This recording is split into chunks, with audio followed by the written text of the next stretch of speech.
Пайғамбар саллаллаху алейхи вассалам айтады, кімде кім мынау дұғаны таңда, кешке 3 мәртеден қайталап жүрсе, әрдайым оған жер бетінде еш нәрсе зиян бере алмайды дейді.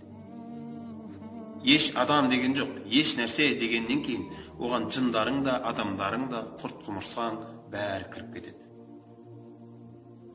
Бисмиллахиллази ла ядурру ма'асмихи шай'ун фил ард ва ла фис самаи ва хуа ас-самиул алим.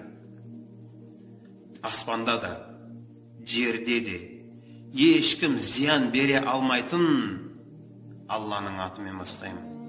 Ол бәрін естуші, бәрін білуші деген мағынада келеді. Жігіттер, Пайғамбар саллаллаху алейхи вассалам еш нәрсе зиян бере алмайды деді ме? Бұл нақты бар нәрсе. Ол кісі расын айтады.